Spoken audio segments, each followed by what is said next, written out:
আজি সমগ্ৰ ভাৰতবৰ্ষতেই স্বাধীনতা দিৱস আৰু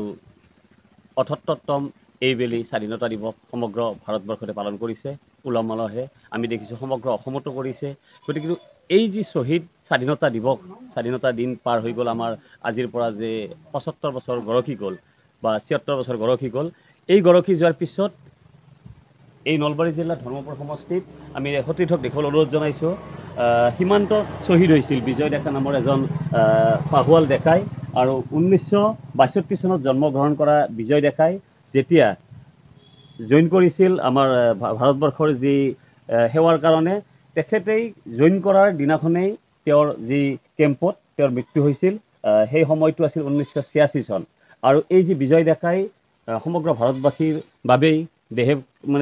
লাগি পেলাই তেখেত নিহত হ'ব লগা হৈছিল শ্বহীদ হৈছিল তেখেতৰ এই স্মৃতিসৌধত মই উপস্থিত আছোঁ আৰু মোৰ সৈতে আছে তেখেতৰ ভাতৃ আপুনি ভাই নে ককাই ভাতৃ হয় কি নাম আপোনাৰ মোৰ নাম শ্ৰী অজয় ডেকা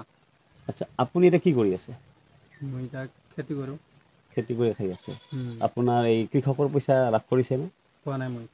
আপুনি ধৰক আৱাসগৃহ লাভ কৰিছে পোৱা নাই কি পঞ্চায়ত হয় আপোনালোকৰ একো পোৱা নাই মই পঞ্চায়তখনৰ নাম কি পঞ্চায়ত ২১ নং খেতি ধৰ্মপুৰ গাঁও পঞ্চায়ত পঞ্চায়তে কিবা ভূমিকা লৈছেনে আপোনালোকৰ পৰিয়ালত খোলা নাই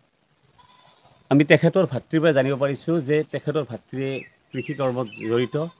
খুব সৰু এটি কাম কৰি জীৱন নিৰ্বাহ কৰি আহিছে কিন্তু তেওঁৰ ঘৰত এটি আৱাসগৃহ নাই চৰকাৰে কিন্তু আমাৰ সংবাদ মাধ্যমত খুব প্ৰচাৰ কৰি আছে যে দুখীয়া মানুহৰ আৱাসগৃহ আমি প্ৰদান কৰিছোঁ আৰু এইফালে কৃষকৰ পইচা লাভ কৰিবলৈ সক্ষম হোৱা নাই আনপিনে মই সতীৰ্থক দেখাবলৈ অনুৰোধ জনাইছোঁ তেখেতৰ মাতৃও ইয়াত এই শ্বহীদৰ যি স্মৃতিসৌধ ইয়াতে বহি আছে আৰু এই স্মৃতিসৌধত আজি আমি দেখিছোঁ কংগ্ৰেছ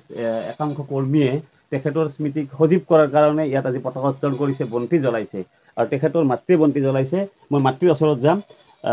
আপুনি কেনে আছে এতিয়া ভালে আছেনে নাই ভালে নাই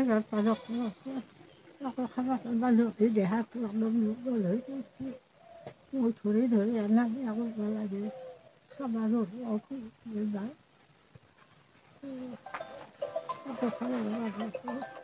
আপুনি পেঞ্চন পাই আছেনে নাই পেঞ্চনটো পাই আছিলোঁ আজি অলপ দিগদাৰ হৈ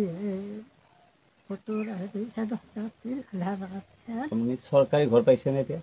নাই পোৱা নাই চৰকাৰী ঘৰ একো নাই আপোনাৰ বয়স কিমান হৈছে এতিয়া বয়সটো মই কি বুলি কওঁ মই ইমান হৈছে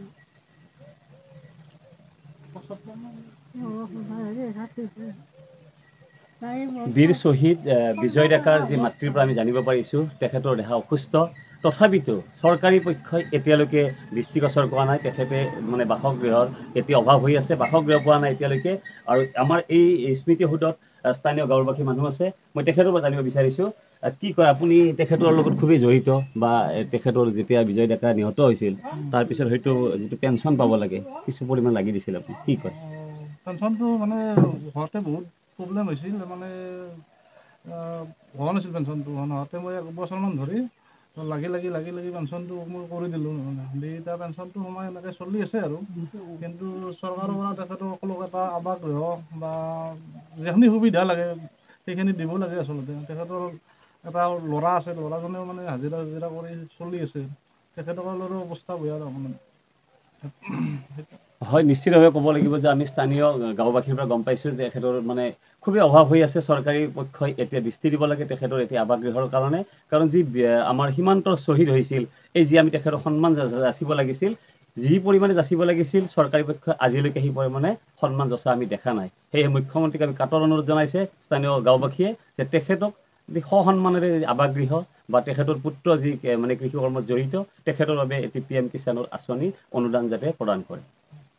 যিকোনো খবৰৰ বাবে যোগাযোগ কৰক 7099017330